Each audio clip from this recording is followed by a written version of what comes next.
ቃል ኪዳን በነገረ ድህነት ከዲያቆን ያረጋል አበጋዝ በሐሰሳ የቀረበ ምዕራፍ 3 በቃል ኪዳን ተጠቃሚ የማይሆኑ አሉን? ከስነ ፍጥረታዊ ቃል ኪዳንና ለኖህ ከተሰጠው ሁሉንም የሰው ልጅ የሚያካትት የአዋጅ የምህረት ቃል ኪዳን በስተቀር ሌላው ቃል ኪዳን ሁሉ ከቃል ኪዳኑ ተቀባይ ሊተገበርና ሊጠበቅ የሚገባውን ነገር በግልጽ የሚናገር ነው። አፈጻጸሙም በዚሁ ቅድመ ሁኔታ ላይ የተመሰረተ መሆኑ ከዚህ በፊት ተመልክቷል። ስለሆነም እግዚአብሔር ለወዳጆቹ በሰጣቸው የምህረትና የይቅርታ ቃል ኪዳን ለመጠቀም ከእያንዳንዱ ሰው የሚጠበቅ ነገር አለ። ይህም እውነተኛ ሃይማኖትና ለእግዚአብሔር ቸርነት የተመቸና የተዘጋጀ ሕይወት ነው። ከሃይማኖት ውጪ ሆኖ ወይም በሃይማኖት ውስጥ እያሉም በተገቢው ክርስቲያናዊ የንስሐ ሕይወት የማይኖርና የእግዚአብሔርን ሕግና ትእዛዝ የማይጠብቅ ሕይወቱን በአመፅና በኃጢአት ያበላሸና ወደ እግዚአብሔር የማይመለሰው በእግዚአብሔር ቸርነት በተሰጠ ቃል ኪዳን ተጠቃሚ አይሆንም። ምክንያቱም በእግዚአብሔር ቸርነትና ምሕረት አልተጠቀመምና ነው። ከዚህ በታች የተገለጹትን ታሪኮች መመልከት ለዚህ ጠቃሚ ነው። እስራኤላውያን የታላቁ ቃል ኪዳን ተቀባዮች ቢሆኑም በተለያዩ ጊዜያት በምህረት ፋንታ መዓትን በራሳቸው ላይ አምጥተዋል። ከነዚህም ዋና ዋናዎቹን እንደሚከተለው እንመልከት። የበረሃው ጉዞ። እስራኤላውያን በግብፅ ሳሉ በደረሰባቸው መከራ ተማረው ወደ እግዚአብሔር ሲያመለክቱ እግዚአብሔርም ጩኸታቸውን ሰምቶ ለአብርሃም ለይስሐቅና ለያዕቆብ የገባውን የምህረት ቃል ኪዳን አስቦ ከግብፅ ባርነት ነፃ አወጣቸው። ፍጥረቱ ሁሉ ለእርሱ ታዛዥና አገልጋይ እስከሚሆን ድረስ ተገዛላቸው። ባህር ተከፍሎ መንገድ በመሆን እነርሱን በደረቅና በሰላም አሳለፋቸው። እነርሱ ካለፉ በኋላ እንደገና ተመልሶ በመዘጋትና ጠላቶቻቸውን በማስጠም እንደ ትጉህና ታማኝ ጠባቂ ዘበኛ ሆኖ አገለገላቸው። አዲስ አይነት ሕይወት በእነርሱ ተገለጠ። ማረስና መዝራት፣ ገበያ መሄድና መግዛት ሳያስፈልጋቸው ትኩስ መና በነፃ ያለምንም ድካም በየዕለቱ እየወረደላቸው ሲመገቡ ኖሩ። ልብስ መስራትና መግዛት ሳያስፈልጋቸው ልብሳቸውና ጫማቸው ማለቅና ማርጀት አቆመ። ወንዝ መውረድና ውሃ መቅዳት ሳይኖርባቸው ከሚከተላቸው ዓለት በዚያ ምድረ በዳ እንደ ማር የጣፈጠ ሕሩይ ውሃን ሲጠጡ ኖሩ። መዝሙር 80:16 ሕማምና ድካም አላገኛቸውም። ሕክምናና መድኃኒት አላስፈለጋቸውም። ልክ ከዚህ ዓለም ተለይቶ ወደ ሌላ አይነት አኗኗር እንደተሸጋገረ ሆኑ። ቀን የፀሐይ ሐሩር አላቃጠላቸውም፣ ደመና እንደ ጥላ ይጋረድላቸው ነበርና። ሌሊት እሳት ማንደድ ወይንም መብራት ማብራት አላስፈለጋቸውም፣ የእሳት አምድ ያበራላቸው ነበርና። ይህ የእሳት አምድ ሌሊት መብራት ሆኖ ያበራላቸዋል፣ ቀን ደግሞ በዚያ ምድረ በዳ የታመነና የማያሳስት መንገድ መሪ ሆኖ የሚሄዱበትን መንገድ ከፊት ይመራቸዋል። ቀድሞ መንገድ ይጠርግላቸዋል፣ የሚያድሩበትንም ቦታ ያሳያቸዋል። በአጠቃላይ በየብስ ላይ ብቻ ሳይሆን በባህር ላይ እንደ የብስ ተጓዙ። ከተፈጥሮ ሕግና አሰራር ውጪ የሆኑ ብዙ ነገር ተደረገላቸው። ባህሩ እነርሱ ሲሄዱበት እንደ ዓለት የጠነከረ ጥርጊያ ጎዳና ሆነ፣ ለጠላቶቻቸው ግን መቃብር ሆነ። ባህሩ እነርሱን ተቀብሎ በሰላም በማሳለፍ ጠላቶቻቸውን ደግሞ በማስጠም እንደ ታማኝ ጠባቂ ሆኖ አገለገለ። ይህንንም በአንድ ቀን ፈጸመ። አሕዛብ ሊበሉት ቀርቶ ሊያዩት እንኳ ያልቻሉትን መና 40 ዓመት ሙሉ መገባቸው፣ የተመኙትን ሥጋም ሰጣቸው። ነቢዩ ዳዊት ወወሃቦሙ ለፍትወቶሙ ወኢያጣሃሙ እምዘፈቀዱ፣ ምኞታቸውን ሰጣቸው ከፈለጉት ሁሉ ምንም አላሳጣቸውም እንዳለ ያላደረገላቸው ነገር አልነበረም። መዝሙር 77:29 በመንገድ ላይ በምድረ በዳ የተደረገላቸው ልዩ ልዩ ተአምራትስ፣ ሳይዋጉና ደማቸው ሳይፈስ እግዚአብሔር የተዋጋላቸውና ድል ያደረገላቸው ጦርነቶችስ፣ የተጣሏቸውንና መንገድ የከለከሏቸውን ሁሉ በጦርነት እንዳለ ሕዝብ ሳይሆን በዓል በማክበር ላይ እንዳሉ ሰዎች ሆነው ድል አደረጉ። የጨቆናቸውንና ያሰቃያቸውን ያለ ጦር መሳሪያ እንዳጠፋላቸው ሁሉ በመንገድ ላይ የሚጣሏቸውንም በመዝሙር ድል ማድረጋቸውስ ያደረጉት ዘመቻ ሳይሆን አክብሮ በዓል፣ ጦርነት ሳይሆን ሃይማኖታዊ በዓል አይነት ነበር። ይህ ሁሉ ቸርነት የተደረገላቸው እነርሱ በቅድስናቸውና በንጽህናቸው ለዚህ ቸርነቱ የተገባቸው ሆነው ተገኝተው አልነበረም። ነገር ግን እግዚአብሔር ይህንን ያደረገላቸው የወዳጆቹን የአባቶቻቸውን ቃል ኪዳን በማሰቡ እንዲሁም በከነዓን የነበሩት ሕዝቦች ኃጢአት እጅግ ስለበዛና የፍርድ ጽዋውን ስለሞላ እግዚአብሔር በእነርሱ ላይ የሚፈርድበት ጊዜ ስለደረሰ መሆኑ ከላይ ተገልጿል። ነገር ግን ያ ሁሉ ታላላቅ ቸርነትና ተአምራት የተደረገላቸው እስራኤላውያን ውለታ ቢሶች ሆነው ሙሴ ከደብረ ሲና ጽላቱን ተቀብሎ እስከሚመጣ ድረስ 40 ቀን መታገስ አቅቷቸው ያንን ሁሉ ቸርነት ያደረገላቸውን እግዚአብሔርን ረስተው ይህ ከግብፅ ምድር ያወጣን ሰው ሙሴ ምን እንደሆነ አናውቅምና ተነስተ በፊታችን የሚሄዱ አማልክት ስራልን በማለት አሮንን ጠየቁት። ውለታን መዘንጋት የክህደት የመጀመሪያው በር ነው።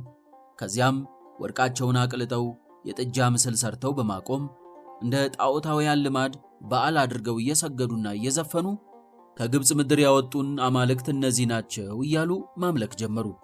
በሲና ተራራ እግዚአብሔርን በኃይልና በሚያስፈራ ሁኔታ ያየ ዓይናቸው ቀልጦ የተሰራውን የወርቅ ምስል አምላክ ነው ብሎ በፍርሃትና በክብር ተመለከተ።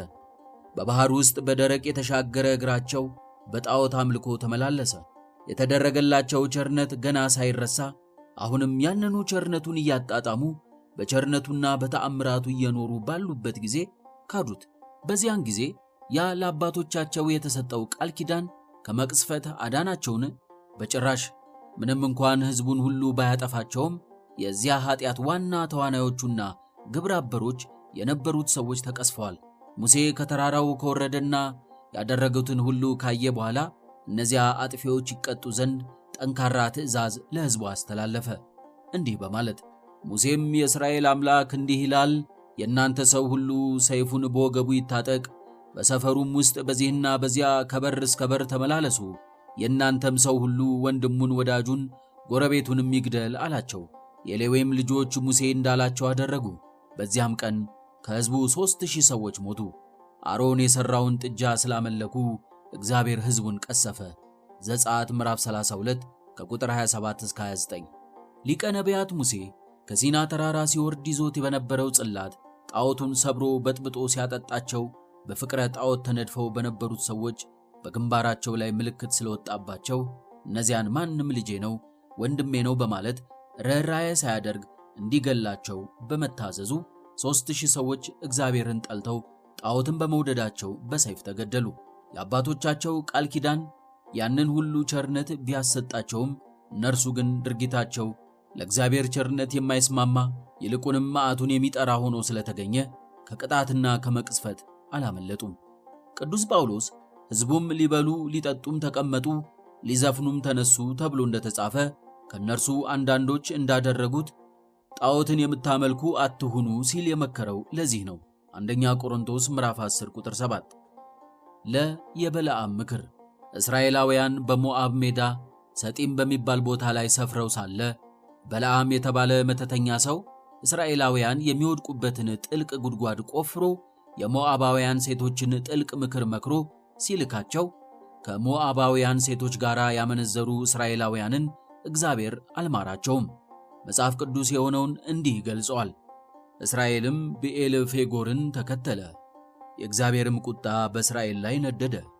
እግዚአብሔርም ሙሴን የእግዚአብሔር የቁጣው ጽናት ከእስራኤል እንዲመለስ የሕዝቡም አለቆች ሁሉ ወስደ በፀሐዩ ፊት ወደ እግዚአብሔር ስቀላቸው አለው። ሙሴም የእስራኤልን ዳኞች እናንተ ሁሉ ብዔል ፌጎርን የተከተሉትን ሰዎቻችሁን ግደሉ አላቸው። ዘሁልቅ ምዕራፍ 25 ቁጥር 1 እስከ 5።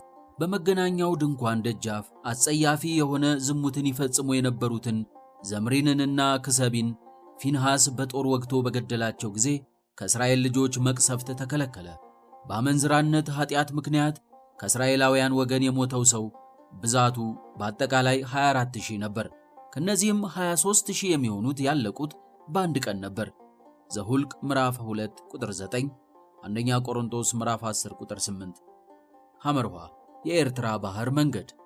እስራኤላውያን አታሪም በተባለው መንገድ መምጣታቸውን ሲሰማ በራሱ ጠብ ፈላጊነት ጦርነት የገጠማቸውን ከነዓናዊውን የአራድ ንጉሥ ድል ካደረጉና ከነዓናውያንን እርም ብለው ካጠፉ በኋላ ከሆረ ተራራ ከኤዶምያስ ምድር ርቀው ሲዞሩና በኤርትራ ባህር መንገድ ሲጓዙ የሕዝቡ ሰውነት ከመንገዱ የተነሳ በደከመ ጊዜ በእግዚአብሔርና በሙሴ ላይ አንጎራጎሩ። በምድረ በዳ እንሞት ዘንድ ከግብፅ ለምን አወጣችሁን? እንጀራ የለም፣ ውሃ የለም፣ ሰውነታችን ይህንን ቀላል እንጀራ ተጸየፈው ብለው ተናገሩ። በዚህ ማንጎራጎራቸው ምክንያት እግዚአብሔር በሕዝቡ ላይ መርዛማ እባብን ሰደደ። ሕዝቡንም ነደፉ። ከእስራኤል ብዙ ሰዎች በእባብ ተነድፈው ሞቱ። ዘኍልቍ ምዕራፍ 21 ቁጥር 4 እስከ 6። ሐዋርያው ከእነርሱም አንዳንዶቹ እንዳንጎራጎሩ በሚያጠፋው እንደ ጠፋ አታንጎራጉሩ ያለው ይህንን ነው። አንደኛ ቆሮንቶስ ምዕራፍ 10 ቁጥር 10።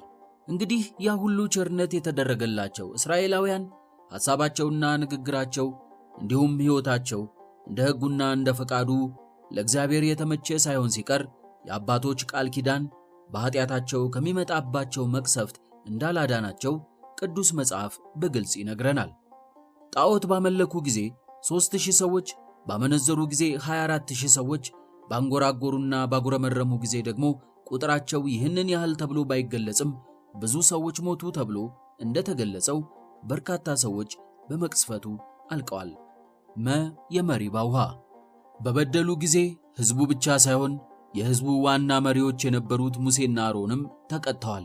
መሪባ በተባለ ቦታ ሕዝቡ ውሃ ውሃ እያለ ባስጨነቃቸው ጊዜ እናንተ አመፀኞች እንግዲህ ስሙ፣ በውኑ ከዚህ ድንጋይ ውሃን እናወጣላችኋለን አሉ። ነገር ግን እግዚአብሔር ሙሴንና አሮንን በእስራኤል ልጆች ፊት ትቀድሱኝ ዘንድ በእኔ አላመናችሁምና ስለዚህ ወደ ሰጠኋችሁ ምድር ይህንን ጉባኤ ይዛችሁ አትገቡም አላቸው። ዘኍልቍ ምዕራፍ 20 ቁጥር 11 እስከ 12። ይህም የሆነው ሙሴና አሮን ለሕዝቡ ውሃውን እግዚአብሔርን ሰጣችሁ ብለው ስመ እግዚአብሔርን ጠርተውና አመስግነው በመስጠት ፋንታ እነርሱ ያፈለቁትና የሰጧቸው ይመስል ከዚህ ድንጋይ ውሃን እናወጣላችኋለን በማለታቸው ነበር። የእግዚአብሔርን ሥራ ስጦታና ክብር ለራስ መውሰድ ወይንም ለሌላ ፍጡር መስጠት ታላቅ በደል ነው። መድኃኒታችን ኢየሱስ ክርስቶስ ለአይሁድ እውነተኛ እንጀራ ከሰማይ የሚሰጣችሁ አባቴ ነው እንጂ ከሰማይ እንጀራ የሰጣችሁ ሙሴ አይደለም ያላቸው እንዲህ ያለውን የተሳሳተ አመለካከታቸውን ለማስተካከል ነው። ዮሐንስ ምዕራፍ 6 ቁጥር 32። እስራኤላውያንን ከጥንትም ከእግዚአብሔር ጋር የሚያጣላቸውና ብዙ ጊዜ የሚያስጎዳቸው የእግዚአብሔርን ውለታ በሌላ መስጠታቸው ነበር። ከግብፅ ያወጣቸውን እግዚአብሔርን ረስተው ይህ ከግብፅ ምድር ያወጣን ሰው ሙሴ አሉ። ከዚህ በፊት ሕዝቤ ሲላቸው የነበረ እርሱም እነርሱ ስለ ካዱት ሙሴን ከግብፅ ምድር ያወጣኸው ሕዝብህ አለው። ነቢዩ ዳዊት ያዳናቸውን እግዚአብሔርን ረሱ ያለው ይህንን ነው። መዝሙር 105 ቁጥር 20። ሙሴና አሮንም በዚህ በመሪባ ውሃ ሰጪው እግዚአብሔር መሆኑን ዘንግተው ከዚህ ድንጋይ ውሃን እናወጣላችኋለን ስላሉ በዚህ ምክንያት በግብፅ ከፈርዖን ጋር ካደረጉት ብዙ ትግል አንስቶ ለብዙ ዓመታት የደከሙበትን ነገር ከፍጻሜ ደርሶ ሳያዩ ምድረ ርስት ሳይገቡ በመንገድ ላይ ቀርተዋል። የእግዚአብሔርን ሥራ እኔ የሠራሁት ብሎ ማሰብና መናገር ታላቅ ኃጢአት ነውና። የዳዊት መንግሥት እግዚአብሔር ዳዊትን ዙፋኑን ለዘላለም እንደሚያጸናለትና ከዘሩም ንጉሥ እንደማይጠፋ ቃል ኪዳን ሲገባለት ከእርሱ የሚጠበቅበት ነገር መኖሩንና ያም ምን እንደሆነ በግልጽ ከመንገር ጋር ነበር። ከምድር ነገሥታትም ከፍ ከፍ ይላል፣ ምሕረቴን እጠብቃለሁ፣ ኪዳኔም በእርሱ ዘንድ የታመነ ነው። ዘሩን ለዓለምና ለዘላለም ዙፋኑንም እንደ ሰማይ ዘመን አደርጋለሁ። ልጆቹ ሕጌን ቢተው በፍርዴም ባይሄድ ሥርዓቴንም ቢያረክሱ ትእዛዜንም ባይጠብቁ ኃጢአታቸውን በበትር በደላቸውንም በመቅሰፍት እጎበኛታለሁ። መዝሙር 88 ቁጥር 27 እስከ 32። በዚህ ቃል ኪዳን መሠረት የዳዊት ልጆች ሕጉንና ትእዛዙን እስከ ጠበቁ ድረስ የዳዊት መንግሥት ከአሕዛብ ነገሥታት ሁሉ ከፍ ከፍ እንደሚልና እንደሚጸና፣ ሕጉን ባይጠብቁና ቢያፈርሱ ግን ኃጢአታቸውን ዝም ብሎ እንደማይመለከት እግዚአብሔር አስቀድሞ በግልጽ ነገራቸው። ይህ ከተነገራቸው ገና አንድ ትውልድ እንኳን ሳያልፍ የዳዊት ልጅ ሰለሞን ከባድ ኃጢአት ሠራ። በዚህም ምክንያት እግዚአብሔር በእርሱ አዘነ። ይህንንም ቅዱስ መጽሐፍ እንደሚከተለው ይነግረናል። 2 ጊዜም ከተገለጠለት ሌሎችን አማልክት እንዳይከተል ካዘዘው ከእስራኤል አምላክ ከእግዚአብሔር ልቡን አርቋልና እግዚአብሔርም ያዘዘውን ነገር አልጠበቀምና እግዚአብሔር ሰለሞንን ተቆጣ። እግዚአብሔርም ሰለሞንን አለው፣ ይህንን ሰርተሃልና ያዘዝኩህን ቃል ኪዳኔንና ሥርዓቴን አልጠበቅክምና መንግሥትህን ካንተ ቀድጄ ለባሪያህ ሰጠዋለሁ። ነገር ግን ስለ አባትህ ስለ ዳዊት ይህንን በዘመንህ አላደርገውም። እግዚአብሔርም ከኤዶምያስ ነገሥታት ዘር የኤዶምያስን ሰው ሃዳድን ጠላት አድርጎ በሰለሞን ላይ አስነሳው። አንደኛ ነገሥት ምዕራፍ 11 ከቁጥር 9 እስከ 14። ስለሆነም ሰለሞን የተሰጠውን ቃል ኪዳን ስላፈረሰ በልጁ በሮብዓም ዘመን የዳዊት መንግሥት ከሁለት ተከፈለ። ሮብዓምም ይህንን የመንግሥት ከሁለት መከፈል ለማስቀረት በማሰብ የእስራኤልን ቤት ወግተው መንግሥቱን ወደ እርሱ ግዛት ይመልሱ ዘንድ ከይሁዳና ከብንያም ነገድ ብዙ ጦር በሰበሰበ ጊዜ እግዚአብሔር በነቢዩ በሰማያ አማካኝነት የእስራኤልን ቤት ወግተው መንግሥቱን ወደ እርሱ ግዛት ይመልሱ ዘንድ ከይሁዳና ከብንያም ነገድ ብዙ ጦር በሰበሰበ ጊዜ እግዚአብሔር በነቢዩ በሰማያ አማካኝነት እግዚአብሔር እንዲህ ይላል፣ ይህ ነገር ከኔ ዘንድ ነውና አትውጡ፣ የእስራኤልንም ልጆች ወንድሞቻችሁን አትውጉ፣ እያንዳንዱም ወደ ቤቱ ይመለስ ብለህ ንገራቸው የሚል ቃልን ላከ። አንደኛ ነገሥት ምዕራፍ 12 ቁጥር 21 እስከ 24። በዚህም ክፍፍል የተነሳ የእስራኤላውያን መንግሥት እየተዳከመ ሄዶ በኋላም 10ሩ ነገድ በስልምናሶር ተማርከው ወደ ፋርስ ተወሰዱ። ሁለቱ ነገድም የይሁዳና የብንያም ነገድ ኋላ ላይ በናቡከደነጾር ተማርከው ባቢሎን ተወስደው 70 ዓመት በባርነት ኖሩ። በዚህ ሁሉ ምክንያት የዳዊት መንግሥት ምንም እንኳን ጨርሶ ባይጠፋም በቀድሞ ጥንካሬው አልቀጠለም። ከዚያም በኋላ በጽርዓውያንና በሮማውያን ቀኝ ግዛት ስር ወደቁ። ጌታችን ሲወለድ ጭራሹኑ መንግሥት ከዳዊት ቤት ወጥቶ ከይሁዳ ነገድ ውጪ ሆኖ በትውልዱ ኤዶማዊው በሆነው በሄሮድስ እየተገዙ ነበር። ለዚህ ሁሉ ምክንያቱ የዳዊት ልጆች ለዳዊት በተሰጠው ቃል ኪዳን ለመጠቀም በሚያስችል ሁኔታ ላይ አለመሆናቸውና በተቃራኒው እግዚአብሔርን ማሳዘናቸው ነበር። የቅዱስ ጳውሎስ ምስክርነት። ቅዱስ ጳውሎስ ለእስራኤላውያን የተደረገውን ቸርነት ከዘረዘረ በኋላ ነገር ግን ያንን ሁሉ ቸርነት ባደረገላቸው ከእነርሱ በሚበዙት እግዚአብሔር ደስ እንዳልተሰኘ ገልጾ ከዚያም ይህንን ታሪክ በማስታወስ አሁን እርሱ የሚጽፍበትን ምክንያት ሲያስረዳ እንዲህ አለ። ይህም ሁሉ እንደ ምሳሌ ሆነባቸው፣ እኛንም የዘመናት መጨረሻ የደረሰብንን ሊገስጸን ተጻፈ። ስለዚህ እንደ ቆመ የሚመስለው እንዳይወድቅ ይጠንቀቅ። አንደኛ ቆሮንቶስ ምዕራፍ 10 ከቁጥር 1 እስከ 12። እንዲሁም የክርስትናን ሕይወት በሩጫ በመምሰል በሽቅድድም ስፍራ የሚሮጡት ሁሉ እንዲሮጡ፣ ነገር ግን አንዱ ብቻ ዋጋውን እንዲቀበል አታውቁምን? እንዲሁም ታገኙ ዘንድ ሩጡ አለ።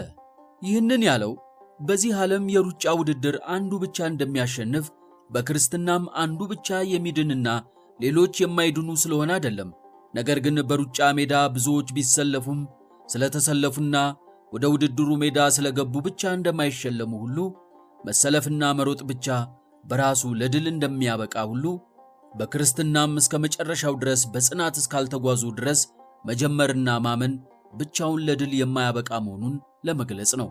አሸናፊነቱና ድሉ እንዲሁም አክሊሉና ሽልማቱ ለአንድ ሰው ወይም ለጥቂቶች ብቻ ለሆነው ለዚህ ዓለም ውድድር ሰው ራሱን የሚያዘጋጅና ብዙ ድካምን የሚቀበል ከሆነ እንዲሁም አንድ ብቻ እንደሚያሸንፍ እየታወቀ ብዙዎች በአሸናፊነት ተስፋ የሚወዳደሩ ከሆነ አሸናፊው አንድ ሰው ብቻ ሳይሆን ሁሉም አሸናፊ ሊሆን ለሚችለውና ክብሩና ዋጋውም ከድካሙ ጋር የማይወዳደር ፍጹም ታላቅና ከመነገር በላይ ለሆነው ለክርስትና ሕይወትማ ምን ያህል መትጋትና መድከም ይገባ ይሆን?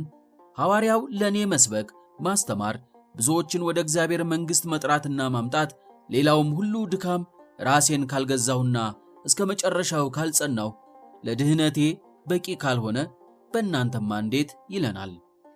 እስራኤላውያን ያንን ሁሉ ጸጋ በማግኘታቸው ብቻ እንዳልተጠቀሙ ሁሉ ክርስቲያኖችም በመጠመቃቸውና ከቅዱስ ምስጢር በመካፈላቸው ብቻ ሕይወታቸው ለዚህ ጸጋ ተስማሚ እስካልሆነ ድረስ እንደማይጠቀሙ ሲገልጽ ለእስራኤላውያን የተሰጣቸውን ጸጋና የተቀጡትን ቅጣት በምሳሌነት በማንሳት አስረዳ።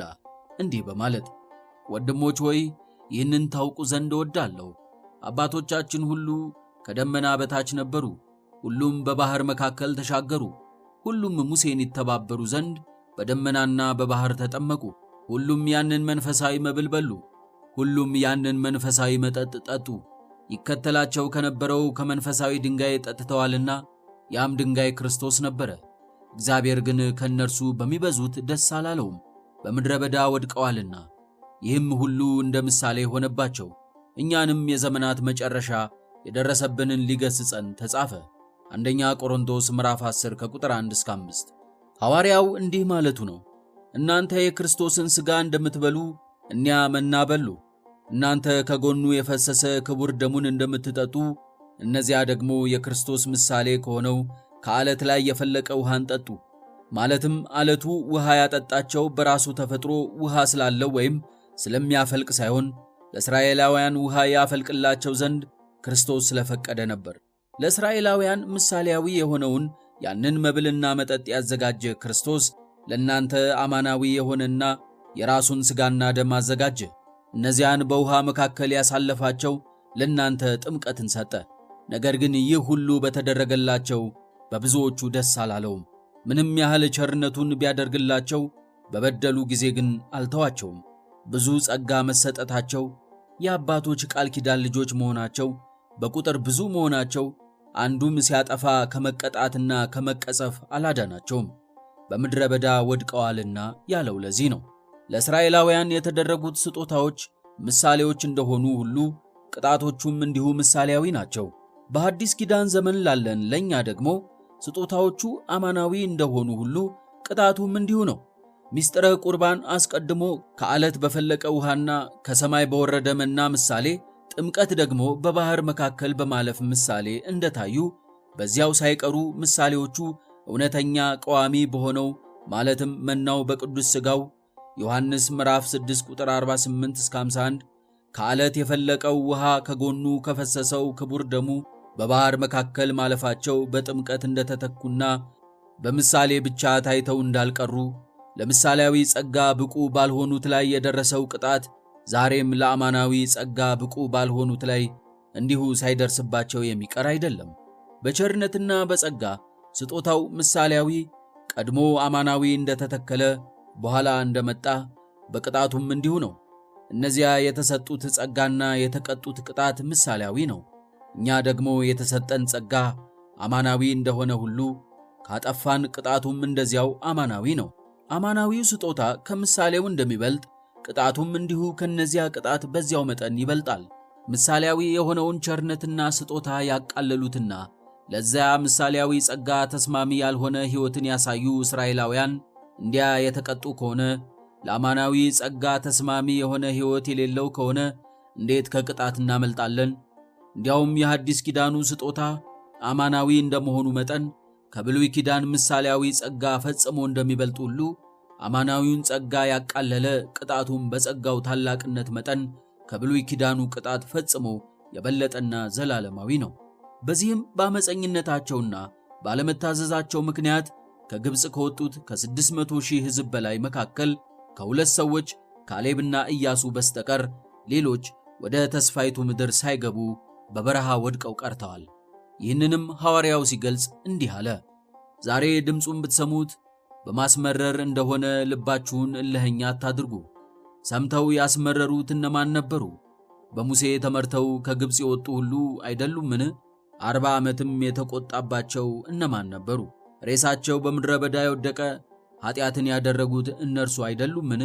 ካልታዘዙትም በቀር ወደ ረፍቱ እንዳይገቡ የማለባቸው እነማን ነበሩ? ባለማመናቸውም ጠንቅ ሊገቡ እንዳልቻሉ እናያለን። ዕብራውያን ምዕራፍ 3 ቁጥር 15 እስከ 19። ሐዋርያው አሁንም የዚህን ነገር ክብደት እንዲህ ሲል በአጽንኦት ይገልጻል። ስለዚህ የሰማነው ነገር ምናልባት እንዳንወስድ ለእርሱ አብልጠን ልንጠነቀቅ ያስፈልገናል። በመላእክት የተነገረው ቃል ጽኑ ከሆነ መተላለፍና አለመታዘዝም ሁሉ የጽድቅን ብድራት ከተቀበለ እኛስ እንዲህ ያለውን ታላቅ መዳን ቸል ብንል እንዴት እናመልጣለን? ዕብራውያን ምዕራፍ 2 ከቁጥር 1 እስከ 3። ስለሆነም ጌታችንና መድኃኒታችን ኢየሱስ ክርስቶስ ከንጽሕተ ንጹሐን ከቅድስት ድንግል ማርያም ከሥጋዋ ሥጋ ከነፍሷ ነፍስ ነስቶ ሰው ሆኖ ወንጌልን አስተምሮ መከራ ተቀብሎ ራሱን መሥዋዕት አድርጎ ከመሠረተው የሕይወት መንገድ ወጥቶ ለቃሉ ለማይታዘዝና በአመፅና በኀጢአት ጎዳና ለሚጓዝ ሰው የቅዱሳን ቃል ኪዳን ብቻ በራሱ የሚጠቀመው ነገር አይኖርም ማለት ነው። እስራኤላውያን ጣዖት ሲያመልኩ፣ ሲያጉረመርሙ፣ ሲያመነዝሩ፣ ሲመኙና ልዩ ልዩ ኀጢአት ሲሰሩ በኀጢአታቸው እንደተቀጡ ሁሉ እግዚአብሔር የማይወደውንና የከለከለውን የሚሠራ እንዲሁም ያዘዘውን ደግሞ የማያደርግ ማንም ቢሆን ከቅጣት አያመልጥም። እግዚአብሔር እንደተፈጠሩት ለነበሩት ቅርንጫፎች ለእስራኤላውያን የራራላቸው ካልሆነ ለአንተ ደግሞ አይራራልህምና እንዳለ ሮሜ ምዕራፍ 11 ቁጥር 21። ስለሆነም የቅዱሳንን ቃል ኪዳን አገልግሎትና ጥቅም መጠንና ወሰን ለይቶ ማወቅና በአግባቡ መጠቀም እንጂ ከመጠኑ አሳልፎ እኛ በኃጢአትና በክህደት እያለንም ቢሆን ያድነናል ማለት ሞኝነት ነው፣ ወይንም አውቆ ራስን ማታለልና መደለል ነው። አይሁድና መድኃኒታችን ኢየሱስ ክርስቶስ አካላዊ ቃል እግዚአብሔር የዓለም መድኃኒት ይሆን ዘንድ ሰው ሲሆን ምንም እንኳን በእነ ራኬብና ሩት አማካኝነት ከአሕዛብ ወገንም የተወለደ ቢሆንም ለአብርሃም በአንተ የምድር አሕዛብ ሁሉ ይባረካሉ በማለት ስለሰጠው ቃል ኪዳን ሲል በታወቀ የዘር ሐረግ የተወለደው ከአብርሃም ዘር ነው። ዕብራውያን ምዕራፍ 2 ቁጥር 16። የዳዊት ልጅ የአብርሃም ልጅ ተብሎ የትውልድ ሐረጉ የተቆጠረው ከአብርሃም ነው። ለእነዚህ አባቶች ስለሰጠው ተስፋና ስለገባላቸው ቃል ኪዳን ሲል ሰው ሆኖ የተወለደው በሥጋ የእነዚህ አባቶች ዘር ከሆኑት ከአይሁድ ወገን ነው። በእርግጥም ዓለምን ለማዳን ሰው ሆኖ መወለድን በማይመረመር አምላካዊ ምክሩ ይፈጽም ዘንድ ሲፈቅድ ይህ ኩነት ከአንድ የሆነ ወገን ወይንም ሕዝብ በአንድ ቦታና በታወቀ ጊዜ ላይ መፈጸም ነበረበት። በዚህ ዓለም ላይ አንድ ድርጊት የሚፈጸመው ወይም የሚከወነው በታወቀ ጊዜና ቦታ ላይ ነውና ከጊዜና ከቦታ ውጪ የሆነው አምላክ በጊዜና በቦታ ወደሚገለጸው የእኛ ህልዎትና ታሪክ ሊገባና ይህንን ገንዘብ ሊያደርግ ፈቅዷልና ወለዛ አልቦ ጥንተ ኮነ ቅድመ ወለዛ አልቦ መዋዕለ ኮነ ሎቱ መዋዕለ እንዳለ ቅዱስ ኤፍሬም ሶርያዊው። ስለዚህም ቤተ አይሁድ ልደቱን ለማየት እንዲችሉ በከተማቸው በቤተልሔም ተወለደላቸው። አሕዛብንም ከበረከተ ልደቱ እንዳይለዩ በኮከብ እየመራ መጣቸው። አይሁድ መወለዱን መቼ ሰማን እንዳይሉ ሰብአ ሰገል የተወለደው የአይሁድ ንጉሥ ወዴት ነው እያሉ መወለዱን ነገሯቸው። ቦታውን ለይተን አላወቅነውም የሚል ሰበብ እንዳያመጡ ደግሞ የራሳቸው ሊቃውንት ለእነርሱ ከተሰጡት ከራሳቸው መጻሕፍት ውስጥ ትንቢቱን ጠቅሰው የሚወለድበት ቦታ በቤተልሔም መሆኑን አስረግጠው ነገሯቸው። በኋላም አይሁድ ሌላ ምክንያት እንዳያገኙ እየተዘዋወረ ያስተማረው ልዩ ልዩ ግብረ ተአምራት የፈጸመው በእነርሱ መካከል ነው። በቃሉም በተአምራቱም ለአበው የተሰጠው እውነተኛ ተስፋ መፈጸሙንና መንግሥተ ሰማይ መቅረቧን ነገራቸው። ይሰሙት የነበረው ትንቢትና ይጠብቁት የነበረው ተስፋም መድረሱን በግልጽ ነገራቸው። በቤተ መቅደስ ተገኝቶ ንባቡን ካሰማቸው በኋላ የዚህ መጽሐፍ ቃል ዛሬ ተፈጸመ፣ በጆሮአችሁ ሰማችሁት አላቸው። የሉቃስ ወንጌል ምዕራፍ 4 ከቁጥር 17-21 ድረስ። ተአምራቱና ቀዳማዊ ትምህርቱ የሚገባቸው ልጆች አላቸው። ሐዋርያትንም የእስራኤል ቤት ወደሚሆነው ወደ ጠፉት በጎች ሂዱ ብሎ በመጀመሪያ ወደ እነርሱ ላካቸው። በአጠቃላይ ይህንን ሐዋርያው እንዲህ ብሎ አጠቃሎ ገልጾታል። እነርሱ እስራኤላውያን ናቸውና ልጅነትና ክብር፣ ኪዳንም፣ የሕግም መስጠት፣ የመቅደስም ሥርዓት፣ የተስፋውም ቃላት ለእነርሱ ናቸውና አባቶችም ለእነርሱ ናቸውና ከእነርሱም ክርስቶስ በሥጋ መጣ። ሮሜ ምዕራፍ 9 ቁጥር 4-5። አይሁድ ግን በዚህ ሁሉ ቸርነቱ ሊጠቀሙበት አልቻሉም። በልደቱ ጊዜ ለሰብአ ሰገል ትንቢቱን ተናግረው መጽሐፉን ተርጉመው የሚወለድበትን ቦታ አሳይተው እነርሱ ግን ወደ ቤተልሔም ሳይሄዱና ከበረከተ ልደቱ ሳይካፈሉ ቀሩ። ትንቢት የማያውቁትንና ከሩቅ አገር የመጡት ሰብአ ሰገል ትንቢቱን የሚያውቁትንና ተስፋ የተደረገላቸውን ቀድሞዋቸው ወደ ቤተልሔም ሄደው ጌታን አገኙት፣ አመለኩትም። በኋላም ትምህርቱን ሰምቶ ከማመን ይልቅ መንቀፍና ማቃለል ስለያዙ በክፋታቸውና በልህኝነታቸው በመጽናት መድኃኒታቸውን እስከ መስቀል ደረሱ። በዚህም ጌታችን የሚያደርጉትን አያውቁምና ይቅር በላቸው ብሎ እርሱን በመስቀላቸው የሕይወት መንገድ እንዳይዘጋባቸው የምሕረት እጁን ዘረጋላቸው። የሉቃስ ወንጌል ምዕራፍ 23 ቁጥር 24። ከሞቱና ከትንሣኤው በኋላም ሐዋርያትን በመጀመሪያ ወደ እነርሱ ላካቸው። እነርሱ ግን በዚህ ሁሉ ቸርነቱ ሊጠቀሙበት አልቻሉም። በክርስቶስ ለማመን አብነት ሊሆኑ ሲገባ ለክፋትና ለአመፅ አብነት ሆኑ። ፊተኞች የነበሩት ኋለኞች ሆኑ። ከመድኃኒታቸው ከክርስቶስ ይልቅ ሽፍታውን በርባንን መረጡ። የክርስቶስ ደም በእኛና በልጆቻችን ላይ ይሁን በማለት ታላቅ ፍዳን እንደ ቀላል ነገር በራሳቸው ላይ አደረጉ። የማቴዎስ ወንጌል ምዕራፍ 27 ቁጥር 25። ታዲያ በዚህ ጊዜ የቀደምት አበው የአብርሃም የይስሐቅና የያዕቆብ ቃል ኪዳን የሕግ መሰጠት የተስፋው ለእነርሱ መሆን ምን ጠቀማቸው? ጌታችን እርሱን ባለመቀበላቸው ምክንያት የሚመጣባቸውን ጥፋት በማሰብ አስቀድሞ አዘነ። የሚደርስባቸውንም ነገራቸው እንዲህ በማለት ለሰላምሽ የሚሆነውን በዚህ ቀን አንቺስ እንኳ ብታውቂ አሁን ከዓይንሽ ተሰውሯል። ወራት ይመጣብሻልና ጠላቶችሽም ቅጥር ይቀጽሩብሻል፣ ይከቡሻልም፣ በየበኩልም ያስጨንቁሻል። አንቺንም በአንቺም ውስጥ የሚኖሩትን ልጆችሽን ወደ ታች ይጥላሉ። በአንቺ ውስጥም ድንጋይ በድንጋይ ላይ አይተውም፣ የመጎብኘትሽን ዘመን አላወቅሽምና። የሉቃስ ወንጌል ምዕራፍ 19 ከቁጥር 41 እስከ 44። ጌታችንን ይሰቅሉት ዘንድ ወደ ቀራንዮ ይዘውት ሲሄዱ የኢየሩሳሌም ሴቶች ሲያዝኑለትና ሲያለቅሱለት ወደ እነርሱ ዘወር ብሎ እናንተ የኢየሩሳሌም ልጆች ለእኔስ አታልቅሱልኝ፣ ዳሩ ግን መካኖችና ያልወለዱ ማኅፀኖች ያላጠቡ ጡቶችም ብፁዓን ናቸው የሚሉበት ጊዜ ይመጣልና ለራሳችሁና ለልጆቻችሁ አልቅሱ። በዚያን ጊዜ ተራራዎችን በላያችን ውደቁ፣ ኮረብቶችንም ሰውሩን ይሉ ዘንድ ይጀምራሉ ያላቸው ለዚህ ነበር። የሉቃስ ወንጌል ምዕራፍ 23 ከቁጥር 28 እስከ 30። አሁንም በቸርነቱ በክፋታቸው እንደሰቀሉት ወዲያውኑ ሳያጠፋቸው ይመለሱና ንስሐ ይገቡ ዘንድ የ40 ዓመት ጊዜ ሰጣቸው። ሐዋርያትንም ላካቸው።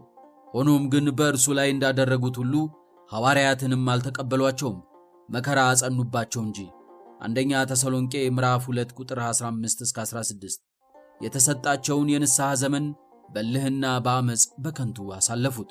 በክፋታቸውና በአመፃቸው ጸንተው በኖሩ ጊዜ እግዚአብሔር ቁጣውን ማምጣት ጀመረ። በ66 ዓመተ ምህረት ጨካኝ የነበረው የሮማው ንጉሥ ኔሮን ቄሳር አይሁድ ያነሱትን አመፅ ይደመስስ ዘንድ ያኔ የጦር መሪ የነበረውን ቬሲፖያስንን አስባሲያኖስን ላከው። ቬሲፖሲያንም ከልጁ ከቲቶ ከጥጦስ ጋር በመሆን ሰሜናዊውን የእስራኤል ክፍል ገሊላን ወረረ። ኒሮን ራሱ ካጠፋ በኋላ ቬሲፖሲያን የሮም ቄሳር ንጉሥ ሲሆን የጦርነቱን መሪነት ለልጁ ለቲቶ ሰጠው።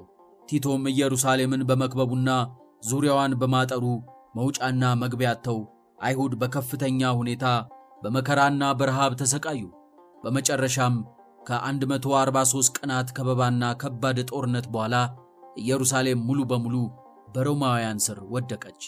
ሮማዊና አረማዊ የነበረው ቲቶ አይሁድን ድል በማድረጉ እንኳን ደስ አለህ ላሉት ሰዎች ያሸነፍኳቸው እኔ አይደለሁም፣ አምላካቸው በአይሁድ ላይ ስለተቆጣ እነርሱን ለማጥፋት እኔን እንደ መሳሪያ ተጠቀመብኝ እንጂ በማለት መልሶላቸዋል ይባላል። ይህ ከበባና ጦርነት በታሪክ ውስጥ ከፍተኛ እልቂት በማስከተላቸው ከተመዘገቡት ጦርነቶች ውስጥ አንዱና ዘግናኝ ከሚባሉት ክስተቶች ውስጥ ሆኖ አልፏል። እንደ ዮሴፍ ወልደ ኮሪዮን ገለጻ ከ1 ሚሊዮን በላይ አይሁድ በጦር በበሽታና በረሃብ አልቀዋል። የተረፉትም በሮም በቲያትር ቤቶች የግላዲያተር ጨዋታ ከአውሬ ጋር እንዲታገሉ እየተደረጉ አለቁ። የቀሩትም በባርነት ተሸጡ።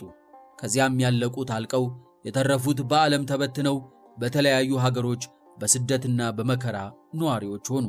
ከዚህ የምንረዳው የአባቶች ቃል ኪዳን መንገድ ጠረገላቸው፣ ለማመንና ለመዳን የሚያስፈልገውን ነገር አቀረበላቸው። የጌታን ትምህርት በጆሮአቸው እንዲሰሙ፣ የእጁን ተአምራት በዓይናቸው እንዲያዩ አደረጋቸው። እግዚአብሔር ወልድ በቦታቸው ሰው በመሆን በቋንቋቸው በማስተማር በመካከላቸው በመመላለስ ለወይኔ ያላደረግኩለት ከዚህ ሌላ አደርግለት ዘንድ የሚገባኝ ምንድነው እስኪል ድረስ የሚጠቀሙበትን ነገር ሁሉ አደረገላቸው። በዚህ ሁሉ መጠቀምና ማመን ደግሞ የእነርሱ ድርሻ ነበር። እነርሱ ግን ሆምጣጣ ፍሬ አፈሩ። ኢሳይያስ ምዕራፍ 5 ቁጥር 1 እስከ 5። በዚያ ሁሉ ቸርነቱ ባለመጠቀም በክርስቶስ ባለማመናቸው በዚህ ዓለም ስደትና ችግር በሚመጣውም ዓለም የገሃነም መከራ ዕድል ፈንታቸው እንዲሆን በራሳቸው ላይ ወሰኑ። ከዚያ ወዲህ ለተነሱና ዛሬ ላለነውም ሆነ ወደፊት ለሚነሱ ሁሉ ከዚህ የተለየ ነገር የለም። የማንኛውም ጻድቅ ቃል ኪዳን የሚጠቅመን የእግዚአብሔርን ቸርነት ጎዳና በመጥረግ እንጂ እኛ ከክርስቶስ ተለይተን ሳናምን ወይንም አምነንም ቢሆን የምንችለውን ያህል ክርስቶስን የሚያስደስት ሥራና የንስሐ ሕይወት ሳይኖረን እንዲሁ በከንቱ አይደለም። እንኳን በኃጢአት እየኖሩ በአበው ቃል ኪዳን ብቻ መዳን ሊገኝ ይቅርና አንድ ሰው ራሱ እንኳ መልካም ሥራን በመስራት የኖረ ሆኖ ነገር ግን ወደ ኋላ ላይ ኃጢአት ቢሰራና ሕይወቱ ቢበላሽ ንስሐ እስካልገባና እስካልተመለሰ ድረስ በቀደመ ጻድቅነቱ እንደማይድን እግዚአብሔር በግልጽ ተናግሮናል። ጻድቁ ግን ከጽድቁ ቢመለስ ኃጢአትም ቢሰራ ኃጢአተኛውም እንደሚያደርገው ርኩሰት ሁሉ ቢያደርግ በሕይወት ይኖራልን? የሠራው ጽድቅ ሁሉ አይታሰብለትም። ባደረገው ዓመፅና በሠራውም ኃጢአት በዚያ ይሞታል። ሕዝቅያስ ምዕራፍ 18 ቁጥር 24። ማጠቃለያ፣ የአበው ቃል ኪዳን እግዚአብሔር ለሰዎች የሚሰጠው የቸርነት ድልድይ ወይንም መሰላል ነው። ነገር ግን የሰዎች ድርጊት ያንን የቸርነት መንገድ ለመጠቀም የሚያስችል በመሆን ፋንታ በክፋት መንገድ እየሄዱ ልብን በአመፃ እያጸኑ የሚገኙ ከሆነ ያ የምህረት ቃል ኪዳን በራሱ ብቻውን የሚጠቅምና የሚያድን አይሆንም። አለማዳንንና አለመጠቀም ብቻ ሳይሆን መልሶ የሚያስፈርድና የሚያስጎዳ ይሆናል። አዳም የተጎዳው የተሰጠውን የሕይወት ቃል ኪዳን በማፍረሱ ነበር። ጌታችን አይሁድ እያወቁ በማጥፋታቸው ለበደላቸው ምክንያት እንደሌላቸው ሲገልጽ እንዲህ አለ፣ እኔ መጥቼ ባልነገርኋቸውስ ኃጢአት ባልሆነባቸውም ነበር። አሁን ግን ለኃጢአታቸው ምክንያት የላቸውም። እኔን የሚጠላ አባቴን ደግሞ ይጠላል። ሌላ ሰው ያላደረገውን ሥራ በመካከላቸው ባላደረግሁ ኃጢአት ባልሆነባቸውም ነበር። አሁን ግን እኔንም አባቴንም አይተዋል፣ ጠልተውማል። ዮሐንስ ወንጌል ምዕራፍ 15 ቁጥር 22-24። በአጠቃላይ ለቅዱሳን ወዳጆቹ በሚሰጠው ቃል ኪዳን ተጠቃሚ ለመሆን ቃሉን መጠበቅና ትእዛዙን መፈጸም የግድ ያስፈልጋል። ከዚህ ውጭ ግን በተለያዩ ሰዎች የሕይወት ታሪክ እንደተመለከትነው በክህደትና በኃጢአት ለሚኖር ሰው የማንም ቃል ኪዳን ሊጠቅመው አይችልም። በአምልኮ ጣዖትና በገቢረ ኃጢአት ለነበሩት ሕዝብ እግዚአብሔር ሲናገር እንዲህ ብሏል፣ ምድር በማመፅ በእኔ ላይ ኃጢአት ስትሠራ እኔም እጄን ስዘረጋባት የእንጀራዋንም በትር ስሰብር ረሃብ ስሰድባት ሰውንና እንስሳውንም ከእርሷ ሳጠፋ እነዚህ 3 ሰዎች ኖህና ዳንኤል ኢዮብም ቢኖሩባት በጽድቃቸው የገዛ ነፍሳቸውን ብቻ ያድናሉ ይላል ጌታ እግዚአብሔር። ሕዝቅያስ ምዕራፍ 14 ቁጥር 13-14።